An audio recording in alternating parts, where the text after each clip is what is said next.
I've played this map before. Both of those games happened against OXG. SSG they won 7-5, whereas PP they lost 6-8. But what that means is that both teams are very capable, both against OXG, who's a top 2 team, but also on a map like Cafe. So I think we're in for a close banger game. As I said, I'm expecting 7-5 SSG, but I really do think this could go either way. Thatcher and Flores, the first 2 operators banned out on attack. SSG starting on defense.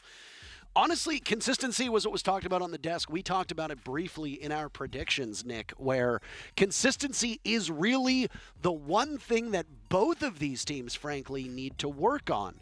Space Station have been consistent domestically, but have struggled to break out of the groups/quarterfinals internationally. With how competitive the North American League has been, Space Station have struggled domestically now as well. They entered the day, as I said, in 6th place. That is quite a poor standing for a squad that is so used to drinking from the goblet of power at the top. Goblet of power. That's what I'm going to call it. I think one thing to note, though, is that the NAL this time around is arguably the most competitive it's ever been, dare I say it. There are, like, every single team is so capable. We see teams that are called the rejects of Beast Coast, which is more like the misfits, if anything, but even they are performing very well. Exit, a team that some people laughed at when they came in with Bodega from Brazil. Like, oh, where are they gonna place? Well, funny enough, they're up near the top. Astralis, is one coach and one player change going to make any difference whatsoever? Well, actually, yes. So, while SSG has struggled more than they have normally in a domestic setting, it has been a much more competitive NAL across the board, which I think means if you make it to the major in May in Charlotte, you're probably going to be in a better position to make it further if you're North America than ever before, because you're very well versed, very well practiced going into an international event. Well, look at this lineup from Parabellum. This thing's going to get real nasty. Jackal, Blitz, and a Lion. If they think that Space Station are taking a little bit too long on this setup, you can be into the bomb site very quickly. It is the bottom floor bomb site, first floor, as you want to call it. I know you and I have almost come to blows trying to figure out if it is a basement or a first floor. I noted basement in my notes. I'll correct that right now. It is a kitchen. Yeah. Defense. It is a kitchen defense. It's going to be a roam clear. You know, the Jackal, the Blitz are great for this, although Penguin wants to get into the library here of things with Jackal's up top on creators. The Jammers is going to make that difficult for them. Almost like the good old Clubhouse SSG roam where you got Jammers on all the doorways and whatnot with 2 roamers. Similar story here from the side of SSG. We have the dining hatch opened up, so that's the fallback point if the staircases get cut off from the rotation. The Lion, of course, enables the Blitz to rush on in, and there you go. He's very quick, and every single member of SSG, they run away very swiftly because they want none of that. Oh, and he's in hot pursuit of Rampy as he manages to get away with his life still intact. The pistol of Blitz not doing as much damage as they'd hoped for. They just roam cleared the entire second floor in a matter of seconds, and all it took was a single Blitz and a single EE1D charge. Half of the round now expired. You can see from above the setup that SSG has. 2 players inside of the physical bomb sites, one playing inside a coat check, one inside a bakery, and then I believe the other was over inside a VIP last I saw. Yeah, we do have Hot and Cold at a C4 ready to go. Hasn't tossed it just yet. And of course, False has one as well. So you can try and challenge the verticality. Here we see Hot and Cold looking to throw it. Waits for the signal off the sledgehammer. Try and figure out what's his path going to be. Will he walk towards me or away? Will my C4 strike true or not? Here we go. C4 gets tossed. It gets popped. It does no damage, which means, well, for a bit longer, Eska will stay alive. The pathing of your sledge when you take out the floorboards, and a buck as well, which is on the board for Parabellum, means that you really got to be a little bit careful with where you go. Look at this, a Blitz heading on in. Wimpy's the first to fall. SSG gets kill number 1. There's 4 more for them. The Blitz is just going to continue to charge in. They see Fultz. Oh no, Fultz. Not great, but Kool-Aid! An unfortunate team kill. He redeems himself by taking down Skies. Fultz is gone as well. Space Station with 3, Parabellum with 3. 30 seconds left. There goes the can opener, the secondary hard breach. Because that's the only hard breach available. Parabellum going instead for fragging operators, not for full-blown utility. Final 3 players from Space Station in the back of the bomb site, and they will watch for an entry into the front of Kitchen. They suspect there might be one upstairs. That's where Rampy's sights are. Kool-Aid has the pings, and he'll go for a plant. You have to cover if you're Parabellum. They lose Eska, so it's all on the shoulders of creators, but down goes the planter of Kool-Aid. SSG managed to get in there with their 3 players and shut down the diffuser in hand, and SSG takes round 1. It is a very unfortunate team kill from the side of Parabellum. They played it quite smart. Blitz went to bottom red stairs, blinded Falls in the side of Harry Potter, which is below the staircase, and then they baited out SSG to swing to try and cover Falls, and it looked really well set up from Parabellum, baiting 2 players, 2 kills in one single isolated member, but unfortunately, it was a team kill that came through instead. It was a 1-for-1 trade, made that a 2-for-1 trade, but they evened back the numbers 3 against 3, and without the blitz, it's hard to get into the bomb site. You lose a gun on the plant, and eventually SSG, they overrun you.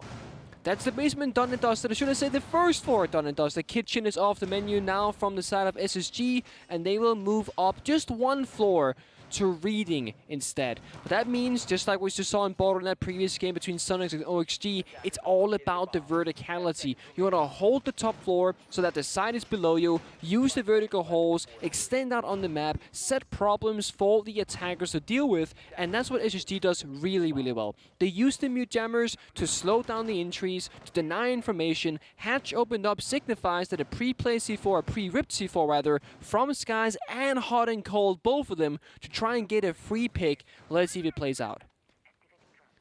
I like the more traditional lineup from Parabellum. It was an interesting experiment, and They got a drone. yeah, you got a drone. Oh no, not another C4. Neither connect. That's 2 pieces of explosive utility from both Skies and Hot and Cold, tossed out through Red Hatch. None do a single point of damage. Okay, I stand corrected. Eska has probably had 2 damage done to him. Very tiny amounts there. It was a good job from Kool-Aid, by the way. He threw a drone up to the roof to see if the hatches were opened up, and arguably saved his entire team from those double C4s. So good job, Kool-Aid, doing drone work, which doesn't go on the scoreboard, but it goes a very long way if you recognize the value that it might bring your team. Well, SSG can spread out all over this entire map, but it becomes incumbent upon Parabellum to figure out where they are. I say this because on Cafe, it is often so common that you are holding more than a single floor, other than that previous round where the Blitz scared everybody away. This reading defense right now, heavily focused on the top floor, sitting in cocktail, holding back bar, and if you are SSG, just gonna hang on. 90 seconds gone. Hot and Cold was down below. Cheeky peek on that doorway to service, but there's nobody there. And now SSG fall off of the top floor. Pretty good timing, I would say, for this soft cap for them to roam. Yeah. Well, not all of them, though. Rampy's still sticking around. Mid and 20. With the flashbang, surely, and the repel has to drop as well. I actually want to say that if you get to this position on the attacking side with a minute and 10 to go, as Parabellum does, you've actually won the roam clear. If this is like a sub 50 seconds, I would argue defenders win the roam instead. So Parabellum did a really good job at clearing out the top floor very quickly, but also note, Hot and Cold has a spare mute jammer in his pocket, and there was no mute jammer in the bathroom wall up top, which then allowed Parabellum to make really quick work with a single breach from Kool-Aid on the Hibana. So that one mute jammer might cost you 20 seconds, and those 20 seconds might lose you the round because the vertical goes out, the cover will go through, you walk in from dining or from a pillar, and you just stop planting. Well, speaking of in the bomb site, that's exactly where Penguin is. The whole server alive until Bosco falls. Kool-Aid goes down as well. The kill feed starting to light up, and Penguin's on the hunt. Wimpy goes down, and it's a nice cross from Penguin, but he's slaughtered inside of Laundry. They're cleaning each other up quite effectively, leaving Eska and Creators in a 2v1 with Rampy to retake. He does so, making a ton of noise. Diffuser going down. He'll have to get through 90 and towards the diffuser. He's got a couple angles to do that. One path as well through Train. He doesn't have the location of both players. Spotted on drone by Pillars. Default cam still up, but no intelligent information for him. Inside of the bomb site now with the diffuser not too far away. Rampy softened up. He's playing a game of keep away, and Eska manages to dart around the banister a little bit better. First round went to Spacestation, but Parabellum tie it up after round 2. I am curious if Parabellum intended to have the diffuser on Kool-Aid that round or not, because typically you would just see them walking through pillar door like Penguin did and then plant, which they could have easily done, but diffuser was on like white stairs on the laundry hatch because Kool-Aid got 2 kills with it, then he lost it, then creators got the diffuser instead, and they planted dining of all areas. So not entirely sure what happened from Parabellum, but they made it work. Aggressive play, follow-up, trades back and forth, an absolute mess of a kill feed top right of the screen, leaving Rampy last man standing, who unfortunately had to rip down a barricade to make it back toward the bomb site. And Jaeger, with no C4s, with no real information, can't do a whole lot in that situation. 1-1, and we're not gonna see a mining defense. Yes, we are going through the motions here. We saw reading before, now it's mining and dining. Something that North America really loves to play more than any other region really is this particular bomb site on Cafe. Well said. You guys just, I'm not sure what it is. So in Europe, if Mirror isn't available, normally we do not see mining. If Mirror is open, then we usually see mining in Europe. So you guys just have this different way of approaching it, where if reading isn't working or top floor isn't working, you have no issues going to another tertiary bomb site, which is quite rare on most maps, to be honest. Sneaky beaky, basement entry. There's a team that knows how to use Mira effectively and likes to bring her in a lot of their strats. In North America, it is Spacestation. Yes. I like the Nook pick that's also coming out from Penguin. Once again, these operators able to be brought because of attacker repick, which means that during the prep phase, if you see something you don't like, you can change up what you're bringing as an attacker. The utility can change up. You see they don't have a lot of Jaegers or Wamais available, or have one or the other, or even an Arunian play. Guess what? Bring lots of grenades. There's nothing to stop you. In this particular case, Nook is seen as a niche pick more often than not, and this is exactly the path that you want a Nook to take. Get in through the bottom floor, or garage, or basement, or wherever, and do some damage. It's Wimpy to do some damage first, though. Down goes Fultz, the Wamai no more. The discs will remain, but the remaining Wamai discs, aka magnets, not available. No, that they aren't. Now PP attacking from 2 fronts. We saw it. Penguin, basement, white stairs about to creep up. Rest of PP attacking up top. This is how you play the Nook. You cause a distraction, you go for a flank, you get a free pick for your team, and now you're in a great position. But what could have been an incredible triple kill gets shut down by Rampy. And if anybody's going to be able to pull it off, it's Rampy himself. Still playing by back a cocktail, and he'll drop. His shoulder likely spotted from above, and there's some damage being done to him, but he manages to get away with his life intact. Parabellum on this top floor hold. They still have over a minute to go. They've got nice jaws clamped around the bomb site, but they have to translate it to that mining defense, as you said. For the defenders, no mirror available. Lack of intel as well. Look at both members from SSG on those default cams. Why? Because there's only one bulletproof that was brought. That's the only extra bit of intel available. The Razor Blooms from Hot and Cold's Thorn will act as information the moment that they get triggered based on proximity. They'll know that one of the Parabellum players is nearby. But it's not so simple like a reading attack. You can't just drop down pillar, walk in through side door. You gotta take full reading control, drone the bottom white stairs, figure out if pillar is clear, where are the last defenders, and then walk on in and take the gunfight. So confrontation here from PP, SSG will challenge. It comes down to those 1v1s. And there's a concussion to go on in, but none that will find a target. A proximity-based concussion will tell you if somebody's there laying in wait. They are not. Creators has the attention of a player from SSG. A grenade goes down, but it's Rampy. It appears to scoot away. That leaves Hot and Cold sitting on a bomb chassis. Nicely played as both players from Parabellum cross. That leaves Creators to grab the diffuser and get the plant down, but guess what? It's you versus 2 players from SSG, and you won't be able to bait out the kills. A hopeless endeavor as the time strikes at 0. And it's a back-and-forth contest that gives SSG another lead. It is. And you said earlier, Parker, if one team is great at using those mirror windows, it's SSG. And while mirror is banned right now, I think the aspect of how good SSG can be with mirror speaks to what they're really good at in general, which is setting up the defensive side and then playing really well around it. They've done it for every single bomb site so far that we've seen on Cafe, where they set up an early problem and then they have a trick, right? They did the double C4 from the top floor hatches the second round. On the first round, it was that basement defense roam and reading with the mute jammers. They always have that extra trick up their sleeve, and SSG also have arguably the most clutch roster when it comes to actually clutching out individual rounds. So that's kind of what they got going for them. Parabellum on the other side, they bring one-off, niche, high pace, high risk, gameplay. When Parabellum played Chile against Sonics a few play days ago, they played this weird glash bomb side rush strat, and it worked amazingly. SK had to win like a 1 versus 3 post-plan clutch, but the strategical aspect of both of these teams is some of the highest in the NAL, I would argue, even though they play two very different styles of strategy. They're both so good at it. Basement again. Sorry, first floor again. Kitchen again. Thank you. It's going to be so hard to fix this, actually. Make sure that you are attesting, or make sure that you are... Kitchen. You are ascribing the correct floor, young man. Yes. I will blame Fabian for this, because he was my captain, and he said basement like I do. So, it's Fabian's fault. Okay. First floor, kitchen, roam clear from PB, similar-ish roam game from SSG. They got 3 guys. Hot and Cold was on the top floor, walking down the white stairs, excuse me. 1 person inside of library with the mute jammers, and then they have Rampy walking around the dining area as well. The hatch, I believe, is soft/open, so they can, yeah, it's soft but not opened up, so they can fall back there. They can walk down the brown stairs, they can walk down the white stairs, they can walk down the red stairs. You want to have as many options as possible. Wimpy up above can use vertical play to help try and catch these roamers. And the goal here from Parabellum is to try and get 1 kill or more before they fall back.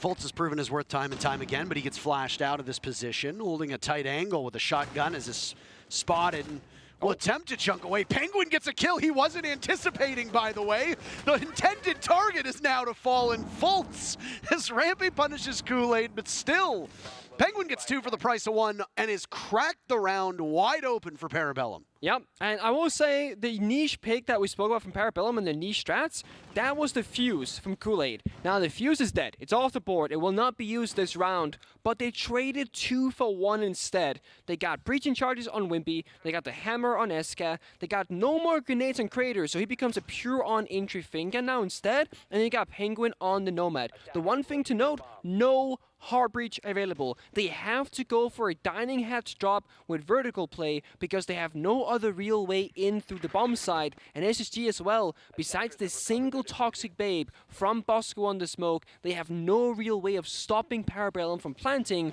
or pushing the site once they get there. They got the hatch in front of them as well. We'll get sledged open. Nitro Cell, is that the sound, or was that just the breach next to it? Hard to tell them apart from time to time. No Nitro Cells available, so that answers our question. Try to gas off the drop into Freezer, as there's some small openings that have been created from those breaches, as talked about by Wimpy. There's an Adrenal Surge to go out, give some staying power to Parabellum as well. Flashes will go in, and Bosco blinded for a moment as he loses the shield, but not his life. On the ground, and this will be a fight that he has to win, but he won't. Penguin picks up his 3rd kill, looking for more. There goes the shield to try and do some damage to the planter, but Penguin gets fouled by it eventually, but the diffuser goes down anyway. Space Station still trailing numbers, but Rampy has made this far more winnable than it was. As Parabellum heads for the hills, they'll sit upstairs and watch that diffuser again. They've opened up much of the floor, which gives them a window towards that diffuser. God, the Goyo fire lasts for so long. Long enough for Rampy to engage with Eska and then fall. Skies to clutch, no kill to his name. He picks up 1 onto Wimpy. Still 2 players left, and he's only got 8 seconds to get to the diffuser. He'll do that as the grenade sails over to not collect its target. He's gonna stick, he'll stick. They know that it's doomed, and Parabellum picks up their 2nd as well. No team has won a single round back-to-back, so we are dead even through 4 rounds. As I think most of us anticipated, it's going to be a very close game between SSG and Parabellum on Cafe. And Parker, do you mind having a bit of trivia here while we watch the replay? Oh, God. You said the Goyo fire lasts a long time. Yes. Do you know how long they last for? 20 seconds. That is correct. You get a point. Okay, Good job. you. What's your next question? No, that's actually it. Oh, it was a 1-question trivia game. I thought I was going to get you with the single question, so since you got me, I have nothing left. I'll think of something next time, next week, you know, and tomorrow, in fact. We cast again tomorrow. You know, it's really good if you just don't want to do that. If you don't feel like introducing a question to me every single day, I'm okay with that. So I care more about the well-being and interest of our viewers than you in this particular case. So I will actually make a tweet after this game, or maybe tomorrow morning, saying, do you guys want a daily trivia question? Did it occur to you that I was conscious of the fact that the Goyo fire lasts for 20 seconds, and I was making a 20 seconds? No, it's 20 seconds. It's only... Well, if it was 420 seconds, it'd be completely different. But anyway. Was it possible, Nick, that I wasn't saying, wow, I am figuring out at this present moment how long the shield, well, not shield anymore, the explosion almost got yourself and the there. fire last for? Old habits die hard. I've been casting Goya with a shield for years. Give me a break. Yeah, basement. Or was it more that I was making a statement being like, wow, these 20 seconds feel like a long time? Could it have been the latter? You are correct, right? When you're in the server, you're not really worrying about the specific seconds of a gadget. You're standing there saying, okay, can I push? Can I push? No, I cannot push. The fire is still here. You're not going to think clear like, oh, 20 seconds I can push in. It's much more chaotic, of course, in the server. Okay, speaking of chaotic, Penguin, drop the hatch, walk into side. He's just walking right in. This is a cocktail defense up on the top floor. Oh, they don't And look see at him. Penguin is there. They don't know he's there. They do not know he is there. He'll get blinded out, but guess what? There's a mystery guest. Yep. Right now, currently in the midst of your cocktail bar, and he sees one, gets on. No! Penguin! Are you kidding me? How in God's name does that happen? What a jump scare that was for Fultz, but he gets the kill. An opportunity missed for Penguin, and that one's gonna sting. Oh boy, high risk, high payoff, a high reward. That is what the name of the game is right there. He tried the trigger discipline to get more than one kill, but he doesn't get a single one. It's Kool-Aid instead, who now have to drop downstairs, and PB is set back in their plan. I'm gobsmacked is what I am, and Spacestation should have had no business taking out the Nuka Penguin, but guess what? Sometimes patience does not get rewarded. So an opportunity from Parabellum to crack open the back of that cocktail defense, and they are unable to do it because of a freak incident in which Fultz will be able to stay alive. It was the Hibana of Kool-Aid to do some damage after dropping from that skylight hatch, or rather sitting under skylight hatch. And now we'll try to open up some of the wall. Another kill from Fultz, this time onto Kool-Aid, the aforementioned hard breacher, who is no more. Parabellum have lost the plot on this round. Trapped inside of Cigar, and SSG is going to want to smoke them out. And that's the next step. 40 seconds to go. SSG has time working in their favor. They can just sit and wait. They've got bulletproof cameras up as well that are giving them information. Eska takes on Fultz, wins that gunfight. Down goes Wimpy, and Rampy will be the one to seal the deal. Again, no team will win back-to-back rounds. Parabellum has yet to hold a lead. They've either tied or trailed as SSG go back on top 3 rounds to 2. Oh boy. Yeah, so every single round PB has brought something spicy, and this time, well, they brought the spice, but it was SSG who figured out what was happening. Some way, somehow, Fultz doesn't just get jump scared out of his mind and somehow misses the shot. He stays calm and collected, gets the kill into the nuke that appears right in front of him in the middle of the bomb site. And that is PB's entire scheme that round, was to get that kill, get the opening, get past the bulletproof, and then probably push onto side, start planting down diffuser, and hopefully for them play a good post plant. That means now SSG are back in the lead as we're going 1 round at a time. We're back on mining bomb site as well.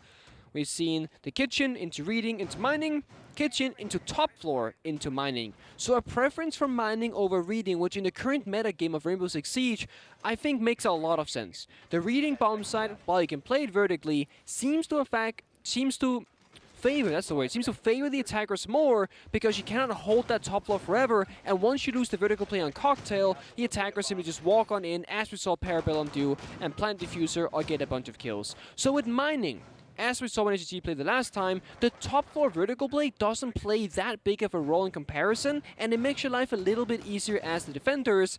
And now, let's take a look at Parabellum's gimmick this round, which is of course creators on the Ying. Every single round, we get something new, something spicy, as I keep saying, from Parabellum for each single individual attacking round. Is it fair to call it, what did you call it, a gimmick? A gimmick? Is it fair to call it a gimmick? Isn't a gimmick like a trick? Like that's like the thing for this round. That's like their gimmick right now. Is that the wrong usage of the word gimmick? No, it's the correct usage. Then in case I think it. Then it's great. I think you're saying it derisively. Well, okay. I don't think you're. I don't one-off think you're, strats. There you go. pocket strats, as you want to call it. We can call it too. I feel like more than the strat itself, I feel like the reason why I use the word gimmick instead of pocket strat is because I feel like the strat is simple, but they have this one operator that kind of leans in one direction. The fuse the last round, the blitz the first round, the ying on the current round. It's not like the whole strat changes, it's just like this one operator, and here we see it. Ooh, the hot drop, and it's immediately answered. Creators goes in, Creators goes out. Rampy hops up and gets a perfectly timed kill and finds a second for his trouble onto Eska. Parabellum will fight shadows on that top floor, and Rampy's spotted out by Penguin. So you've still got one player from Parabellum above.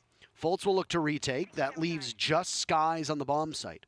This is the final defensive round for SSG. Again, no team has won rounds back-to-back. Foltz gets spotted, and he'll have to re-engage as well. Misses his shots, and he heads back downstairs. That might be the bit of action that we see for now as both teams recover, however gracefully. 1 minute to go. Yep, that was SSG's and Folt's opportunity to strike and try and even back the score 2 for 2. But instead, with that missed opportunity, it's a 3 versus 2, which still puts SSG in a great position due to all the long angles and crossfires that you have on this mining bomb site. Again, if this was a reading, I would say defenders are way worse off. But because it's mining bomb site, there's still a good chance SSG's got this in the back. And there's a drop, but Skies doesn't hear it. A nice shot with the shotgun a second as well. Oh, what? He's doing a rodeo inside a train. All of a sudden, Wimpy in a 1v2, and he drops as well, and Skies clutches out with 3 kills. First team to win 2 rounds in a row is Spacestation. The first half goes their way 4-2. I don't know what he loads the shotgun with, but it's not the same bullets I have when I use that shotgun, that's for sure. Great shots. I think the community vote that we're going to be seeing soon as well was like, who's going to end up with more kills, Wimpy or Skies?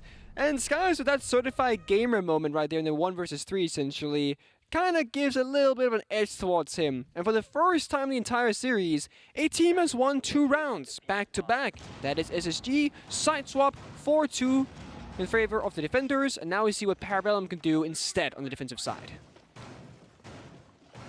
Well, this is the first floor where we will see a kitchen defense to start off this Parabellum first half.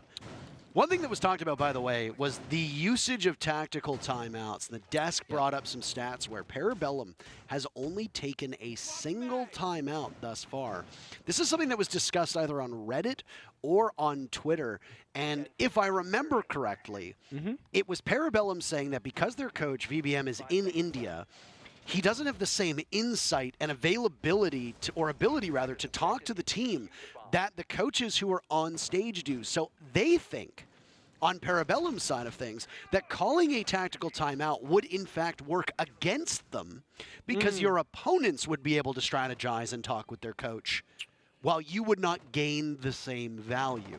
That's a good point, actually. That's a very valid point, because when you take your timeout, yes, your opponent and their coach can also talk to one another. So it's a global timeout, if you will, but either team has one, or both teams rather have one.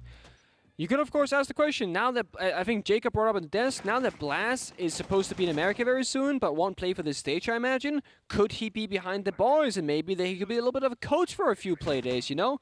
Because I think having the opportunity or the option of a timeout is better than none, but Skies is somehow in the middle of the map getting the opening kill onto Kool-Aid, kind of tearing apart this roam strat from PB. A Jaeger roaming. Small losses. Yeah, I mean, unable to really do more than that. Kool-Aid is a talented player, but I mean, his role in particular is not as especially important. Get him up off of the ground, and there's the Jackal picked up. They didn't want to go for the recover now. It might have even made more sense to pick him up and then use the Finka boost to give more HP to the Jackal, but you never know what lies below. Oh. Because if there's another player for Parabellum on white stairs, you're doomed. Now, we know there's one over by brown stairs. It's Penguin, who might be able to ascend, as Parabellum really want to get into fights on this second floor. They are not going with your usual committed anchor-style, turtle-style defense on the main floor. No, and you're right. Reviving the Jackal manually there is the higher value play, but it's also riskier because you'll be in the animation of reviving. You cannot shoot back. So SSG, they gain the lead. They don't want to risk losing that again, so they use an Adrenaline Surge instead, which, yeah, sure, you get a little less value out of it, but at the same time, you got 3 of those, and with all 3 now being used, Hot and Cold is above half HP, and every single member is full.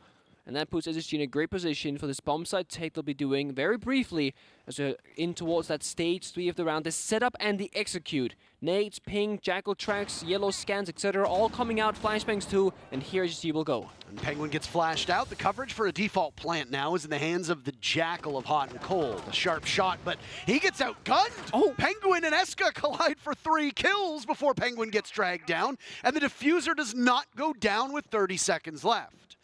Spacestation in troubling times. They'll have to retrieve that diffuser and have someone with a little bit better coverage.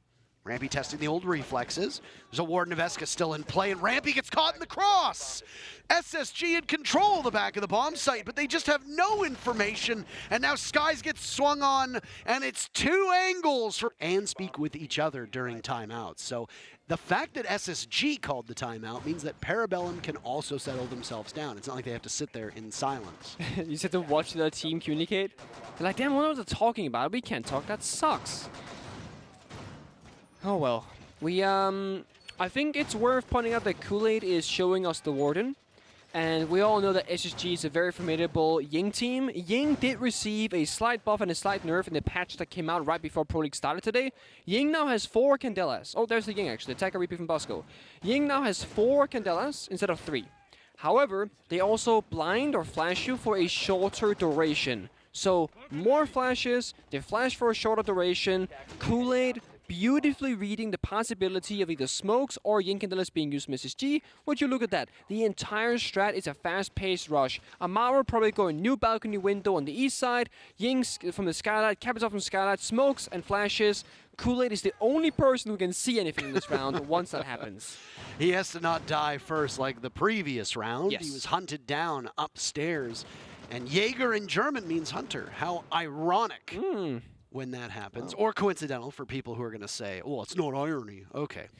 We don't need to split some hairs here. Look at this call. Look at this call. Wait for the Yin Candela to smoke, and then we go. Wait for it. A call on up. They've got a read on the Goyo shield as well. Both of these teams liking their rush strats early on. Oh, they lost Sky shut down. The Lion is gone. So that's a bit of a mobilization that won't be there. But in through the window is Rampy. It's no suicide mission. He gets one, but there's another body to his left, hiding. Waiting for that call, and there it is, the Warden down as well. Candela's in, flashes out, smokes in as well. Bosco with diffuser in hand. SSG have trampled over top of Parabellum. Diffuser at the halfway point, and Creators will retake. He and Penguin will need to work side by side to do this, but they've been boxed out of the bomb site. Penguin inside of the back bar, but he can't do much. He sees that long angle, it allows Creators to swing up. It's another kill for Penguin. This time onto Rampy, Creators gets one, but Bosco shuts him down. Penguin in a 1v2. Diffuser down. He knows where the positional 1 is, but the skylight is Hot and Cold's domain, and it's a perfect line of sight for Spacestation to collect round number 5. That was a 4 versus 5, and SSG even lost guys on the line. One of the 4 really important operators for that round, but it didn't matter. It looked flawless regardless because, well, Eska, he was sprinting. Couldn't shoot back when Rampy came in through that window. Rampy opened up the round, got control. Bosco with the diffuser delivery, with the Candelas, covered by the Capital Smoke, the Capital Fire as well, limiting Parabellum's movement. A beautifully played, beautifully read round from SSG. They set up this rush strategy, and sure, Kool-Aid, he got the Warden, but the Warden had no value in that round for the strategy because Rampy's injury just got the kills. And there is the vote, there is the poll. Who will get more kills today, Skies or Wimpy? Let's take a look, Parker. Who has more kills? Skies has more kills, and 62% of you said that Skies was the one to do it, so you're right on the money. Inconsistency from Wimpy has been an undoing of a very talented player. I know I talked about this before on this broadcast, but Wimpy was a very highly touted Challenger League player and got some praise for some pro players at the time asking when would Wimpy be given a chance. Yeah. It's now come to light from the talks of certain players on social media that he didn't always fare the best in tryouts. Maybe he got the shakes, maybe he just wasn't a good fit for the team, who knows? But Wimpy has had some standout performances. Today seems unlikely that we're going to see that from him. 2-8 overall. And that is that inconsistency that was talked about from the desk. So Wimpy's going to play on a more sheltered role now on Smoke, ideally staying alive to the bitter end. Before this Playday that we see right here, Wimpy, I believe, was the highest rated player for Parabellum, being +4, I believe. So he was in a good position until today, and everyone has good and bad games, and Cafe as well, not necessarily a map where every single position gets to shine, because some of these positions are just sacrificial positions, right? For example, Creators inside Piano and Cigar, he's not supposed to survive for very long, and he's trying his damn best, but time is ticking down. Lion Scan comes out, window repel drone at your feet, and people on the red hats just about to swing, and the fire gets popped from the Twitch drone, and you are done and dusted. There was a lot that was thrown at Creators there, but hey, he baited out so much utility.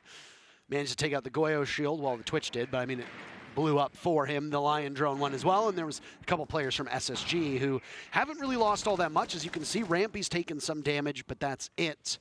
There's been an adrenal surge that's gone off, so it can obviously cover up some of the hits that SSG had taken. Halfway point in this round. It's round number 9, which means that a match point situation exists for SSG if they prove to be successful here. They took a timeout in round number 7. It netted them a direct win in round 8. Will that good juju carry over? Twitch drone doing so much work this round, popping those Goyo canisters, making sure that when the timer gets low, those fires won't stop SSG from executing. And Hot and Cold, once again on the Skynet, has those smoke grenades in his pocket. Can be used to set up the push with Rampy, gets a nade kill onto Kool-Aid. Lion EE1D comes up, but nothing really happens. We're still standing and waiting. SSG got tools to work with, time to work with, and right now PP has to make all the moves in the stands because they're on the back end of it. SSG has to know that one of the players from Parabellum is currently inside a bathroom because they haven't done enough work to really focus on it. Nice nade goes over. As Heska had taken out Hot and Cold, Penguin also falls, so both teams lose 1. But in terms of numbers, it's Space Station to exist in a better predicament. It gets even better as Wimpy takes down 1, even though they have some different parts that made it to the 6 Invitational in 2021, as people will recall. They are adjusting to picking up both Wimpy and Creators while awaiting Blaz's arrival to this team. So this is not their final form, if I can employ that line. So they're working through it. They are. And it's the same with Mirage. Mirage came in and obviously losing Razor today, possibly being out for the remainder of the stage or longer, we don't know. It's tough for teams to try and adjust when being given very little time to acclimate and when surprises pop up, which I think is fair to say is the case for Parabellum. I think they had great intentions of getting Blaz over here. Yep. Didn't work out, so what do? Well, you reach for Wimpy, you bring him up to this level. You basically throw him into the fire, you give him 7 play days to try and adjust. And oh, also, by the way, you're the first one to get cut if Blaz ends up playing. And it takes a certain player to understand that. I think it takes a certain player to approach it like, I'm essentially here for a short time. Yeah. I want to make a name for myself because maybe not in today's match, but the way that he's played in a number of other matches, Wimpy has absolutely, I think, shown off to teams that he would be an upgrade over certain players on certain other NAL teams, and whether or not they will give him a chance, that remains to be seen. But kudos to Parabellum for putting up a fight despite this, despite these roster changes that they ended up with and the visa issues that have plagued Blaz. Yeah. I don't think they've achieved the same success that we thought for them, but that's okay because we've had some surprises like Beast Coast and Astralis. We have. It's been a very, very competitive stage 1 of NAL so far, and everyone's power rankings are down the drain. Things happen that nobody predicted, nobody would have seen. Ooh. Nice shot from Fultz SSG, maintaining momentum and keep building more. Well, Fultz had a bit of a even first half after that puzzling engagement that you remember with the Nook, but since then he has been absolutely firing on all cylinders. And ADS will eat his nade, but that could have been a 2-piece, as there were 2 players from Parabellum at the top of White Stairs where that nade was intended. One has fallen off, that leaves Creators to hold down the fort. There's a deployable shield up there as well. Hot and Cold is still in the basement, by the way. He's just sitting there. You mean the first floor, I understand. So, God damn it, I did it, yeah. This is a reading... Man, it is a reading bomb. This is a reading defense, despite the fact that there is a player in the basement and players on the top floor, which is the roof, by the way. Okay, okay. I get it now. 3rd floor's a roof. Might pay off. Person dropped the hatch. Downstairs here. Hot and Cold sees it. Silencer in hand. Nate. They know that he's there, And though. that's it. Wimpy is Wait, oh wise my to his God. parlor tricks. Almost re-engages into that cook nade, but it goes off a little bit early on. Kool-Aid to the rescue as well. Bottom of white stairs. That's 2 players from Parabellum that are within short range of each other. You don't want to spend too much time down there because, as we stated, this is a reading defense. It's going to be hard here for SSG. The walls haven't been breached, ADS haven't been cleared. Jammer is still there. Kool-Aid finds Fultz, and that's going to slow them down a bit. Adrenal Surge is gone, but right before he fell, he did pop it. This nade will try and clear the Jammer, but what we know that they don't, there's an ADS. If no ADS clear comes over, that's going to punish you because that was your last grenade. No way in but the door with 20 seconds left. Bit of a wrong time here now as the flash goes in next, and it'll blind the Kaid fully. Creators takes down Rampy, and the 2 players from Parabellum trying to hold off on reading will do their damnedest. There's a Razor Bloom to take down Hot and Cold. Only 2 players remaining for Space Station, one of which has been downed, and it's a mercy killing on the final player of SSG. Parabellum, after taking that time out, they net their 4th round, and things tighten up. SSG still on match point, though, still potentially 3 minutes away from a big victory as they look to improve their chances of making it to Charlotte. Absolutely. And what really pains me there is SSG is known to be a strategical, smart, consistent team, and it's such a minor detail that really made the round difficult for them. They had 4 flashbangs inside of Pillar. They also only had 1 grenade. If you have 4 flashbangs, only 1 grenade, surely you do not throw the nade in first to try and kill the mute jammer. Surely you would throw a flashbang to check for the ADS and then the grenade to go afterwards. Now that can be multiple issues. It can be the nade player going too fast, and the flashbang player not saying he's not ready. It can be so many different things. But that small tiny detail, which is easily overlooked, it cost them the round, or at least it made it much more difficult for SSG to put themselves in the best position possible for the execute. And Parabellum, they reap the benefits. 6-4 back in kitchen. Last time this happened. Sorry, I got Parker making like weird, like, I don't know, postures next to me. I was What are being, you doing? It was an exorcism, actually. It was an exorcism? Getting the SSG Parabellum demons out of my... I couldn't tell what was going on. I heard noises, and then I saw you doing things, and I was like, oh, what's happening here? Well, you persevere. When you go through it. This is a kitchen defense now. The potential final ride for Parabellum. Parabellum. If they lose this matchup, their dreams of making it to the major are effectively over. Now, by my count, it depends on how the tiebreaker works with Beast Coast, because they will be 6 points back at Beast Coast after this matchup, and Beast Coast is currently sitting in 4th place. It might not effectively might not mathematically eliminate them, but will effectively eliminate them. That's it fair. will make it a freak scenario. Once again, this is something that we need confirmation from the admins on, but we can talk to you about storylines. For a win here, Space Station would vault up to 14 points. That would be good enough for 4th. So they would be fighting with Beast Coast for that very final spot. 1 minute off of the clock. And the first, the first bit of action only doing some damage to Bosco. There's Wimpy to take a whole lot of HP gone, and Eska falls. Space Station gets the opening pick, and Wimpy is not too far off of the grave himself. Nope. There he goes. He follows. Well, that's Creators, actually, not even Wimpy. So they're just tearing through them, but Penguin gets very aggressive. Down goes Fultz. A good answer back by PB. An Adrenal Surge had gone out before Fultz died, instinctively hitting the mark. There's a Gridlock in play as well. 1 smoke to go, as well as the tracks. Selmas will open up the panel inside of Small Bakery. Kool-Aid doesn't want to fight it, so he heads back into kitchen. 1 minute to go in the round. They're going to get choked out here. No resources really from side of PB. I mean, Echo's alive, there are yokais, but I suppose too soon. Echo's dead, there are no yokais anymore really to be used in effect. It's Kool-Aid and Wimpy being so low on health in a 2v4 with a minute to go. And SSG, they're so disciplined, they got the lockdown, they got the crossfire, they're trying to find this kill. And soon Kool-Aid will fall. Both also low on health, Parker. I think the end is near. Yeah, this is not going well. There's a nade on the Kool-Aid, and Wimpy will fight for his life. In a 1v4, he sees the Gridlock, but the SMG cannot be controlled. SSG needs a single kill. That's it. And it's the substitute for Parabellum. No substitute for teamwork there. SSG takes round number 11. And they win 7-4. 3 huge points for them as they march towards the major. Looking a bit better there for SSG in the last half. The first half looked not shaky necessarily, but we didn't see that